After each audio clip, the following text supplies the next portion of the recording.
कामना करता हूं और उन्हें ओडिशा की इस महान धरती से समस्त देशवासियों की तरफ से बहुत बहुत बधाई देता हूं। साथियों, हमने ओडिशा को शिक्षा का, कौशल विकास का एक महत्वपूर्ण केंद्र बनाने के लिए निरंतर प्रयास किए हैं। बीते दशक में ओडिशा को जो आधुनिक संस्थान मिले हैं, शिक्षा संस्थान मिले हैं, वो यहां के युवाओं का भाग्य बदल रहे हैं। आइसर ब्रह्मपुर हो या भुवनेश्वर का इंस्टीट्यूट ऑफ केमिकल टेक्नोलॉजी, ऐसे अनेक संस्थान यहां स्थापित किए गए हैं। अब IIM संबलपुर भी मैनेजमेंट के आधुनिक संस्थान के रूप में ओडिशा की भूमिका को और सशक्त कर रहा है।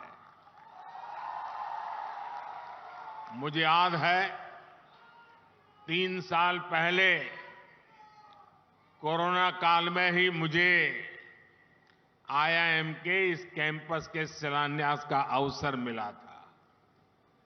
अनेक रुकावटों के बावजूद अब ये शानदार कैंपस बनकर तैयार है और आप लोगों का जो उत्साह मैं देख रहा हूं ना, उसे मुझे लगता है कि कैंपस आपको कितना प्यारा लग रहा है। मैं इसके निर्माण से जुड़े सभी साथियों की प्रशंसा करता हूं। साथियों, विकसित भारत के लक्ष्य को हम तभी प्राप्त कर सकते हैं जब भारत का हर राज्य विकसित बने। इसलिए बीते वर्षों में हमने ओडिशा को हर सेक्टर में अधिक से अधिक सपोर्ट किया है। केंद्र सरकार के प्रयासों से ओडिशा आज पेट्रोलियम और पेट्रोकेमिकल के क्षेत्र में भी नई ऊंचाई प्राप्त कर रहा है। पिछले 10 सालों में ओडिशा में पेट्रोलियम और पेट्रोकेमिकल क्षेत्र में 1.25 लाख करोड़ रुपए से अधिक का निवेश किया गया है। बीते 10 वर्षों में पहले की तुलना में रेलवे के विकास के लिए ओडिशा को 12 गुना ज्यादा बजट दिया गया है। बीते 10 वर्षों में प्रधानमंत्री ग्रामीण सड़क योजना के तहत ओडिशा के गांवों में करीब 50,000 किलोमीटर सड़कें बनी हैं।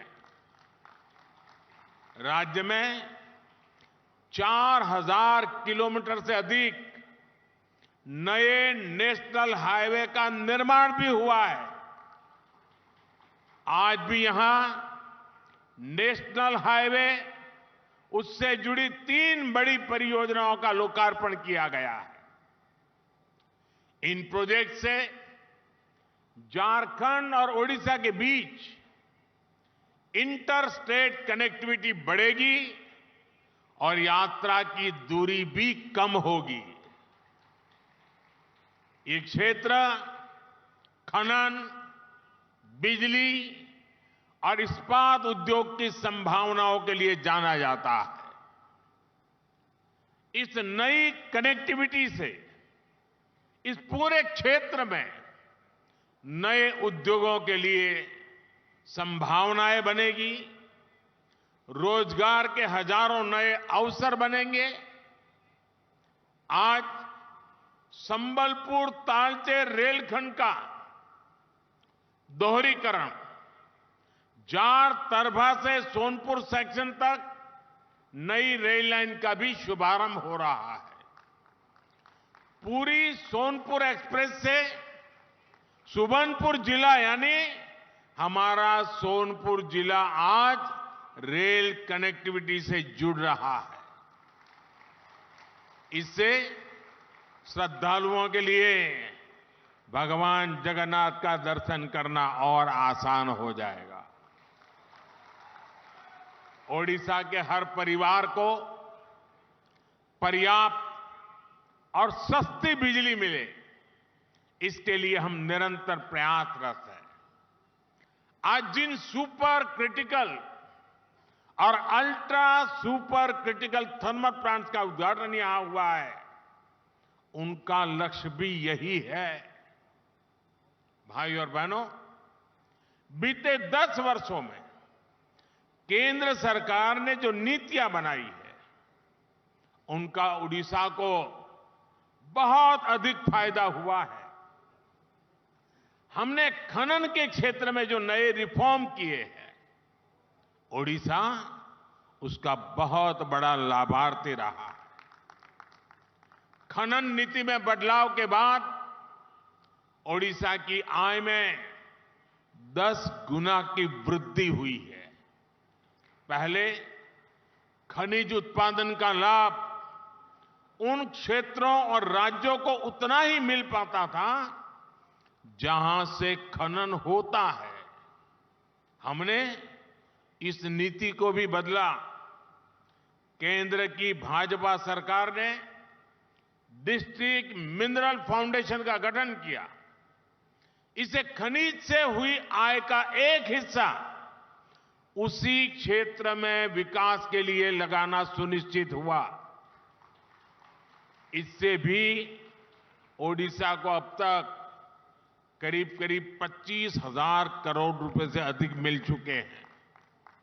ये पैसा जिस क्षेत्र में खनन हो रहा है, वहां के लोगों के कल्याण के काम आ रहा है। मैं ओडिशा की जनता को आश्वस्त करता हूं कि केंद्र सरकार इसी समर्पित भाव से ओडिशा के विकास के लिए काम करती रहेगी।